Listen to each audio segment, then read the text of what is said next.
হিয়া রান্নাঘর আজকে করবো একটা নতুন রেসিপি করব। তো ঝিঙে কেটে রেখেছি 250, আর 100 ডাল বেটে রেখেছি এখানে। এটা আমি বড়া করব।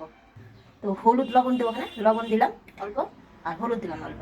এটা ভালো করে ফাটাতে হবে। তো আমি কড়াইয়ে তেল দিলাম, বড়াটা ভাজবো, অল্প করে দিলাম এখন। তো তেল হয়ে গেছে আমার, আস্তে আস্তে বড়ি ভালো ছেড়ে দেবো। বড় আলু এভাবে বড় আলু সবই ভাজতে হবে। ভেঙে গেল কয়েকটা। আলু সব ভাজা হয়ে গেছে। ওই তেলে আমি হাফ চামচে কালো জিরে দিলাম। তো আমার তেলটা হয়ে গেছে। তো ঝিঙা যেগুলো কেটে রেখেছিলাম ওটা দিয়ে দিলাম এখানে। তো স্বাদ অনুযায়ী লবণ দিয়ে ভাজতে হবে এটাকে ভালো করে। লবণ হলুদ দিলাম। তো আমার ঝিঙে ভাজা হয়ে গেছে। এর পরিমাণ মতন জল দেবো আমি বাটিটা দিয়ে।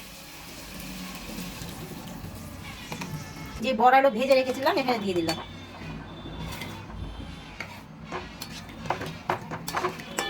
পেটে এইসব এর মশলা ছাড়া খাবার খেলে পেট ঠান্ডা থাকবে। ওই জন্য ঝিঙের তরকারি করলাম আমি বড়ি টড়ি দিয়ে। তো আমি ঢাকা দিয়ে দিলাম। দেখি সেদ্ধ হয়ে গেল কিছু সব। বাবু দারুণ গন্ধ বেরিয়েছে। আদা নাদামাতি দারুণ গন্ধ বেরিয়েছে। তো ঝিঙে সেদ্ধ হয়ে গেছে। তো হাফ চামচে আদা বাটা দিলাম নামানোর আগে। তো আমি 1 চামচে চিনি দিলাম এখানে, একটু টেস্টটা বাড়বে। তো লবণটা দেখি, লবণ মিষ্টিটা বাউ দারুণ হয়েছে খেতে। আজকে গরম গরম ভাতের সাথে ভালো লাগবে, আপনারাও ট্রাই করবেন। তো আপনাদের যদি রেসিপিটা ভালো লাগে, নতুন রেসিপি, তাহলে একটা লাইক, একটা শেয়ার, আর বেশি বেশি করে কমেন্ট করবেন। বাই।